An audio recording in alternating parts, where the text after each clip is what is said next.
샬롬 샬롬 샬롬 샬롬. 하나님 사랑합니다. 여러분 주 안에서 사랑합니다.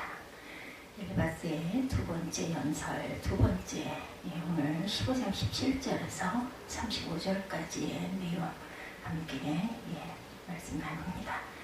17절에 보면 내가 네게 보이리니 내게서 들으라 내가 본 것을 설명하리라 이렇게 시작을 하죠. 이는 곧 지혜로운 자들이 전하여 준 것이니 그들의 조상에게서 숨기지 아니하였느니라.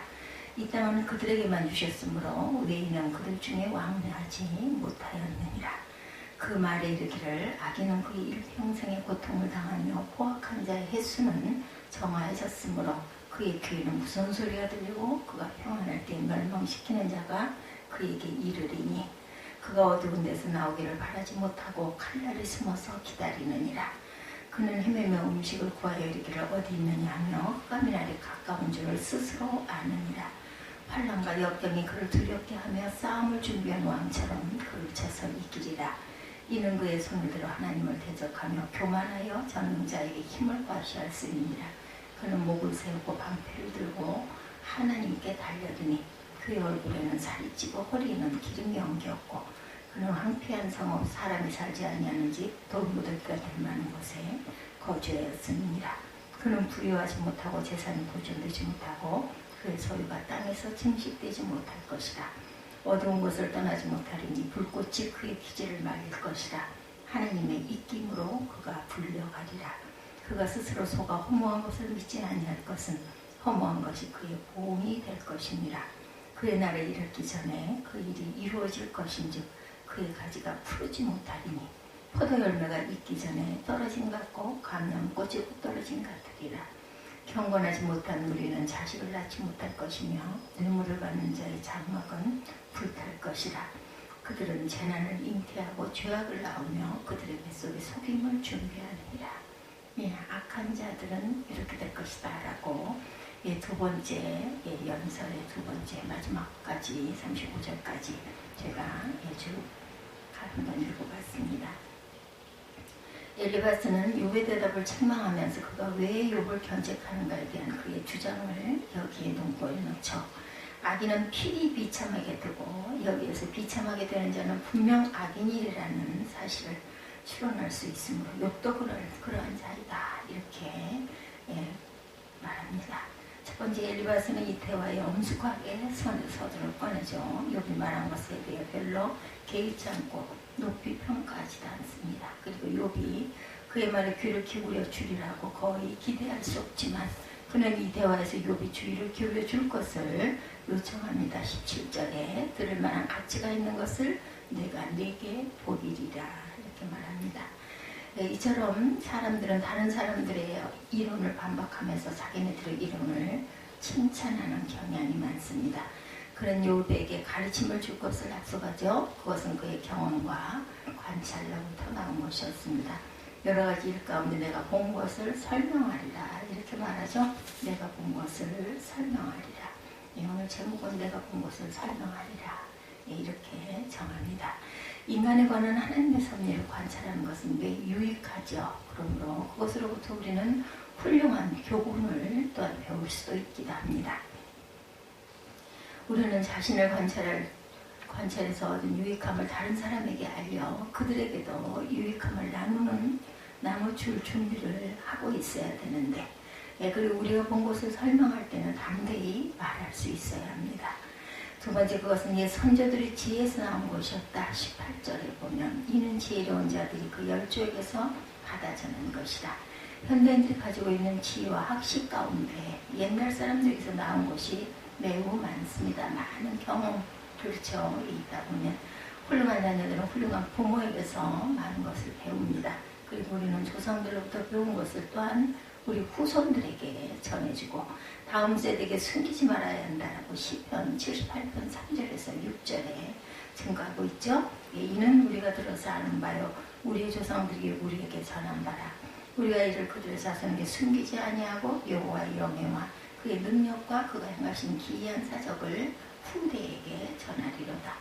여호와께서 증거를 야곱에게 세우시며 법도를 이스라엘에게 정하시고 우리 조상들에게 명령하사 그들의 자손에게 알리게 하셨으니 이는 그들로 후대고 태어날 자손에게 이르러 알게 하고 그들은 일어나 그들의 자손에게 일러서 그들로 그들의 소망을 하나님께 두며 하나님께서 행하신 일을 잊지 아니하고 오직 그의 계명을 지켜 그들의 조상들 곧 왕과하고 패역하여 그들의 마음이 성적하지 못하며 그 신명이 하나님께 충성하지 아니하는 세대와 같이 되지 아니하게 하시리로다.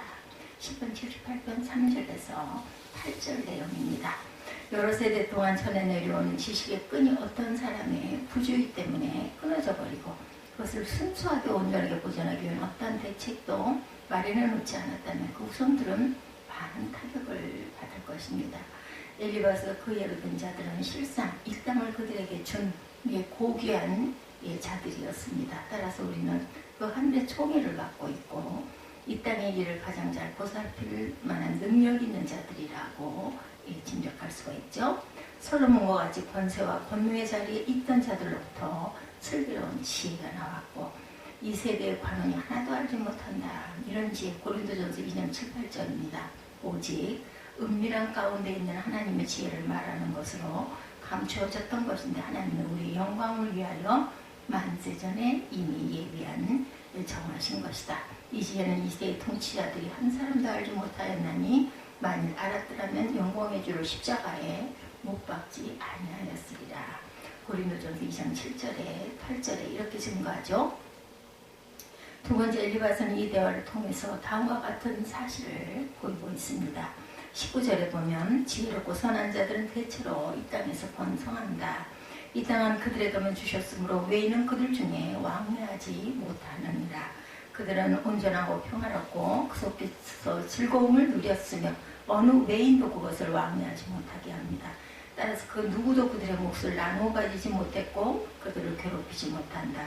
욥은 세상의 악인의 손에 붙이었다라고 9장 24절에 말합니다. 그에 대해 그렇지 않다라고 엘리바스가 말하죠. 그것은 성도들의 손에 붙이었고 믿음과 함께 그들에게 계속 맡겨졌다. 그리고 그들은 내가 스바 사람들과 갈대아 사람들에게 당했던 것처럼 이방인이나 적들에 의해 도둑질 맞지 않았고 약탈당하지도 않았다. 많은 하나님의 백성들이 아브라함, 이삭, 야곱과 같이 이 세상에서 놀랍게 번성합니다. 그렇다고 해서 욥과 같이 고난을 당하고 망하는 자들은 하나님의 백성이 아니다. 이렇게 말할 수는 없죠. 두 번째, 사악한 백성들, 특히 압제자들과 폭군들은 끊임없이 공포에 매여 있기 때문에 매우 불안하게 살고 극히 비참하게 패망합니다. 엘리바스는 이러한 사실을 설명하면서 하나님의 심판을 무리하게 대적하려는 자들까지도 그것을 두려워하지 않을 수 없고 결국 그것이 임하게 되는 것을 느끼리라는 것을 알려주고 있습니다. 그가 악인이라는 말로 표현한 것은 니므롯과 그들 요엘 또는 이들과 같이 야훼 앞에서 막강한 힘으로 대항하는 자들을 의미하고 있다고 볼 수가 있습니다. 그러나 그가 22장 90절에 포악하고 비겁한 자로 특별히 책망하고 있는 것은 욥 자신을 가리키는 것인지 잘 모르겠죠. 22장 9절 10절에 말하고 있습니다. 22장 9절 10절 여기서 엘리바스는 그의 설명이 이해하기 쉬움으로 욥이 이야기해서 거울 속을 보는 것처럼 자신의 얼굴을 볼 수 있으리라고 생각을 합니다. 이처럼 비참하게 산 죄인들을 엘리바스가 어떻게 표현하고 있는가를 살펴보기로 합니다. 그것을 서두로 꺼내지 않고 욥이 파멸하게 된 이유에서 25, 6절에 제시하죠. 이는 그의 손을 들어 하나님을 대적하며 교만하며 전능자에게 힘을 과시하였습니다. 그러한 자에게는 하나님의 율법과 그 의무를 알려줘야 한다. 이렇게 말하죠. 그는 목을 세우고 방패를 들고 하나님께 달려들고 그의 얼굴에는 살이 찌고 허리에는 기름이 엉겼고 그의 손을 들어 하나님을 대적하며 교만하며 전능자에게 힘을 과시하는 이러한 자들, 약한 자들입니다. 그러나 만일 그가 그의 능력으로 할 수 있는 일이면 하나님을 두려워하지 않으려는 것 같이 그의 손을 들어 하나님을 대적한다.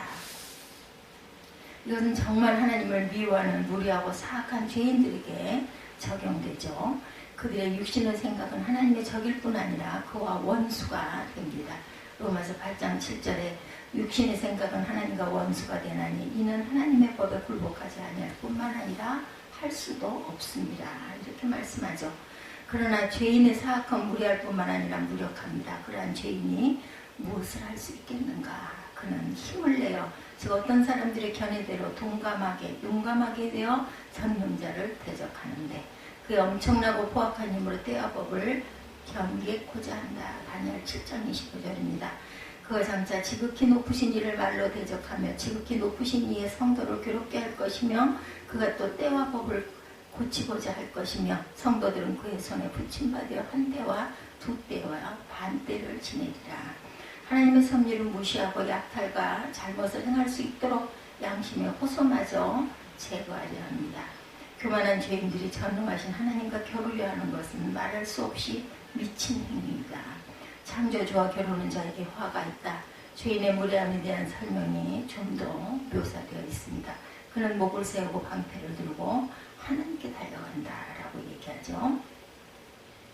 마치 필사적인 전투병처럼 목을 굳게 하고 감히 하나님께 들고 그의 계명과 섭리에 직접 대항하려고 한다. 마침내 그 적수가 자기와 동등하지 않다는 것을 알고 얼굴을 속이고 도망가는 그는 동시에 자기 칼 끝에 또는 방패의 날카로운 끝에 찔리고 맙니다. 대체로 죄인들은 하나님에게서 도망하죠. 그러나 교만한 죄인은 횡포한 죄를 범하고도 하나님께로 달려가 그와 싸우고자 하여 그에게 어리석게도 도전합니다. 그러나 그 결과가 어떻게 될 것인가는 너무도 명백한 사실이죠. 두 번째, 그는 그 스스로 방심과 정욕이 감싸입니다. 27절입니다. 그는 얼굴엔 살이 찌고 허리에는 기름이 엉겼다. 이렇게 말합니다. 매일 기름진 음식 그 육신의 정욕을 채우고 있다라는 거죠. 하나님의 심판을 대적하여 그의 마음을 잔인하게 하는 것을 의미합니다. 육체의 욕구를 만족시키기 위해 마음껏 먹고 잔치를 벌이는 것은 흔히 영혼의 해로움을 초래합니다. 왜 하나님을 잃어버리라고 소홀히 여겨 탐욕의 우상이 만들어지고 관능적인 즐거움을 누리려 하는가?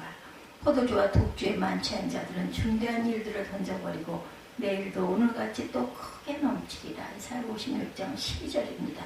이처럼 시온에서 안일한 자에게 화가 있을 것이다. 얼굴에 살찐 자는 그를 담대하고 교만하게 보입니다.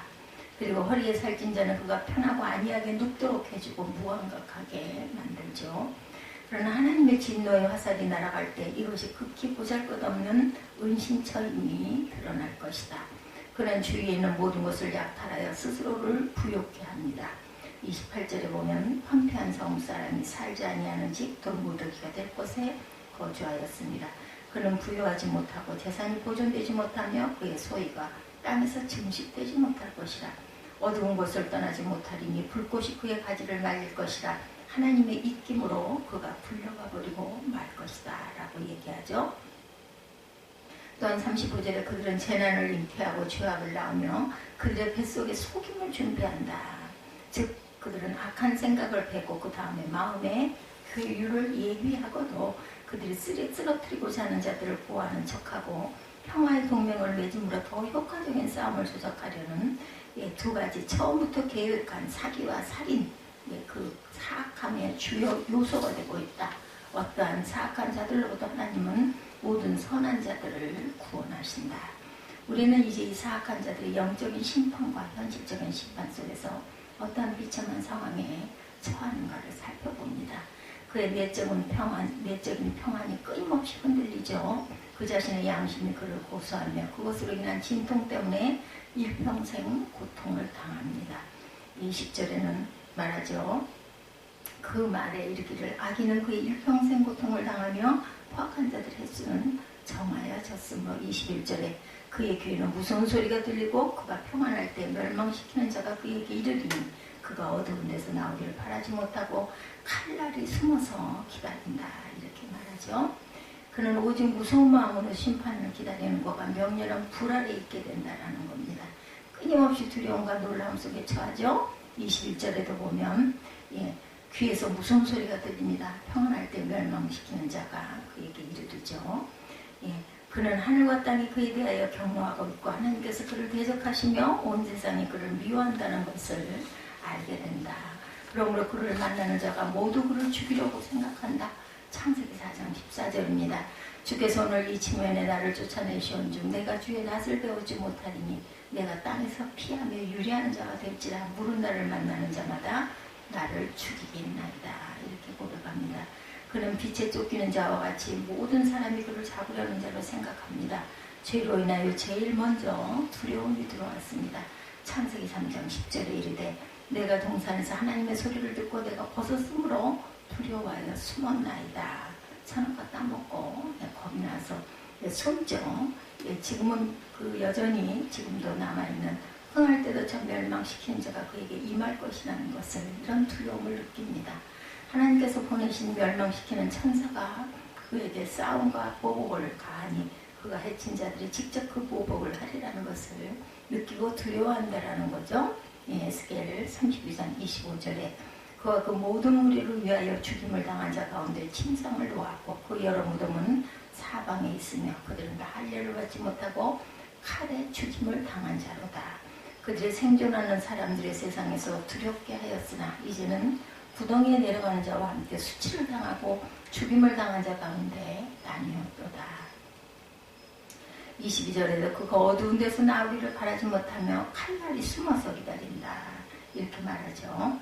어두운 데서 나오지 못해 겁이 나가지고 칼날이 나를 언제 뵐지 모르기 때문에 그는 칼날이 기다림이 되리라는 것을 깨닫습니다. 왜냐하면 그는 칼로 죽이는 자는 자기도 마땅히 칼에 죽으리라. 계시록 3장 10절이죠. 그것을 알기 때문이다. 죄의 자각은 죄인에게 두루도는 화용범이 된다. 창세기 3장 24절에 이같이 하나님의 사람을 쫓아내시고 에덴 동산 동쪽에 그룹들과 두루도는 불칼을 두어 생명나무의 길을 지키게 하시느니라고 증거하죠. 그러니 이것을 결코 피할 수가 없습니다. 이런 내용이 또 언급됩니다. 23절에 그는 흑암의 날 또는 어두운 밤 흑암의 밤이 가까운 줄을 스스로 안다. 그날이 그에게 특별히 배정되어 있으므로 그것은 확정적으로 결코 취소될 수 없음을 본인이 깨달는다는 거죠. 비록 사악한 백성이 안전하게 보일지라도 그들 가운데 어떤 사람들은 이미 죽음, 영원한 죽음의 포위를 받고 지옥이 그들을 향해 입을 벌리고 있는 것을 분명히 볼 것이다. 환난과 고통이 로마서 2장 8, 9절에 언급된 내적인 고통과 영혼의 시련을 말하는 것으로 이것은 그 양심이 하나님의 노와 분노를 초래한다고 말합니다. 앞으로 다가올 파멸에 대해 그를 두렵게 떨게 하죠. 두려움을 떨쳐버리기 위해 애를 쓰고 술과 농담으로 그것을 제거리 할지라도 절대로 그렇게 될 일은 없다는 거죠.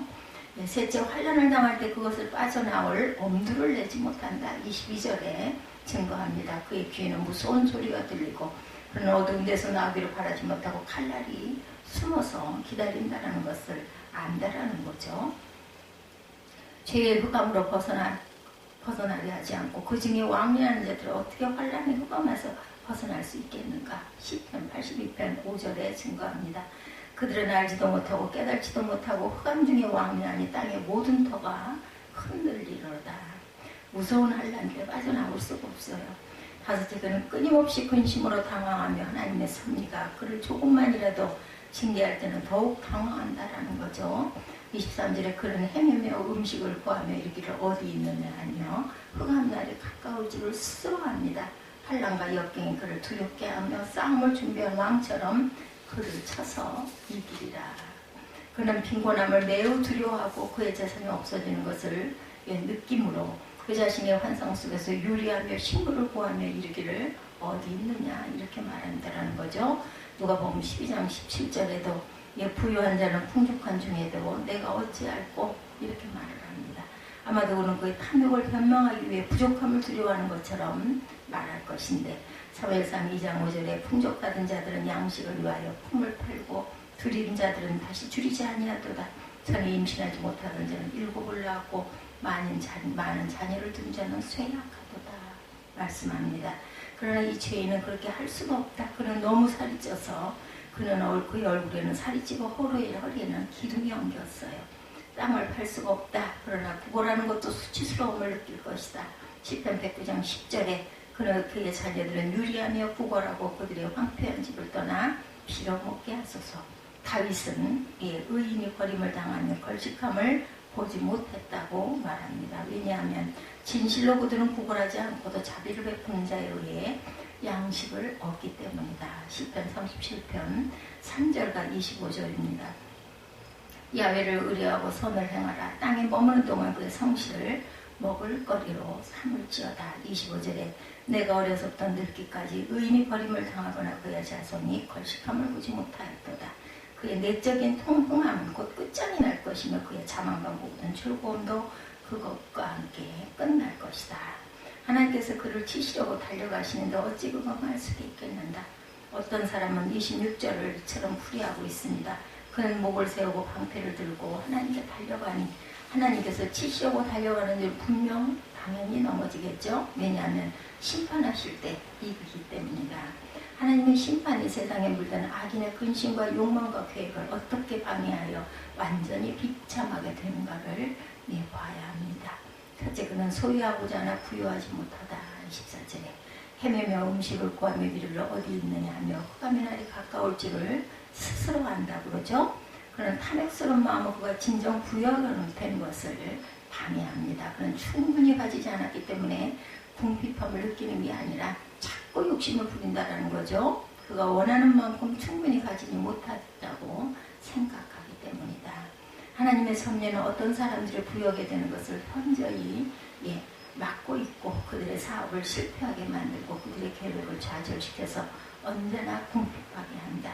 거짓과 불의한 것을 많이 탈취한 사람들은 대부분 절대로 부욕해 되지 못하죠. 그것을 얻은 것이 잃어버리기 때문입니다. 한 죄악에 의해 얻은 것은 다른 죄악에 의해 이렇게 소모됩니다. 둘째, 그는 그가 얻은 것을 지키려고 했으나 헛된 일이죠. 그 재산이 항상 있지 않을 것이다. 그것은 감소되어 하나도 남지 않게 된다는 겁니다. 하나님의 것을 말리시어 밤에 삭힌 것은 밤에 시들게 하신다. 허망하게 얻은 재물은 반드시 줄어들 것이다. 어떤 사람들은 압제함으로 인하여 재물을 모은 자들이 멸망하는 것을 살아있는 동안 목격하기도 하죠. 그러나 이것과는 좀 경우가 다르지만 이 재산을 상속한 자에게는 그 저주가 함께 임하죠. 옳지 못하게 얻은 재산은 거의 3대까지도 계승되지 못할 것이다. 그는 그와 그 상속자를 위해 영원히 재산을 모으려고 합니다. 그러나 그것이 무슨 소용이 있겠는가? 그는 그 산업이 이 땅에서 증식되지 못할 것이다. 즉 그는 그의 재산에 대한 신뢰와 즐거움을 계속 지닐 수가 없을 것이다. 그것을 잃었을 때 어디에서 그것이 완전함을 찾을 수 있겠는가? 모든 것은 덧없는 이 땅에 우리가 어떻게 진정으로 어느 것이 증식되리라고 기대할 수 있겠으며 또한 모든 것의 완성을 볼 수 있겠는가? 이런 이야기입니다. 셋째, 그는 그가 얻은 것을 그의 자손에게 물려주려고 애를 쓰나 이러한 계획은 방해를 받을 것이다. 불꽃이 그 가지를 말릴 것이다. 하나님은 그들의 열매 맺지 못한 꽃처럼 어두운 곳을 떠나지 못하리니 불꽃이 그의 가지를 말릴 것이다. 하나님의 입김으로 그가 불려가도다. 이렇게 30절에 증거하죠. 또한 익지 않은 포도처럼 떨치실 것이다. 33절에 포도 열매가 익기 전에 떨어진 것 같고 감람꽃이 그 떨어진 것들이라. 그들은 때가 되기 전에 죽어 결실을 맺지 못하게 될 것이다. 한 사람의 불법으로 말미암아 그의 가족이 멸망을 당합니다. 넷째, 그는 스스로 그것을 오랫동안 즐기려고 애쓰지만 그 일에서도 방해를 받습니다. 그는 아마도 그것에서 떠나게 될지도 모른다 말하죠. 어두운 곳을 떠나지 못하리니 불꽃이 그의 가지를 말릴 것이라. 하나님의 입김으로 그가 불려가리라. 그리고 그의 재산은 다른 사람에게 넘어갈 것이다. 즉 그것은 유황개천과 같은 하나님의 진노에 의한 것이라는 거죠. 포도 열매가 익기 전에 떨어진 것 같고 감람꽃이고 떨어진 것들이라. 경건하지 못한 무리는 자식을 낳지 못하면 뇌물을 받은 자의 장막은 불탈 것이니라. 그들은 재난을 잉태하고 죄악을 낳고 그들의 뱃속에 또한 속임을 준비할 것이다. 또한 그의 말씀에 그것을 불사를 것이다. 그가 말씀하신 것은 즉시 이루어지기 때문이다.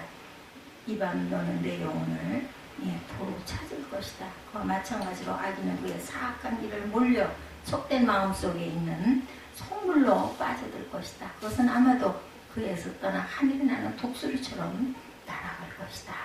다섯째, 그는 환난을 당할 때 그곳에서 벗어나려고 애쓸 것이다 라는 거죠.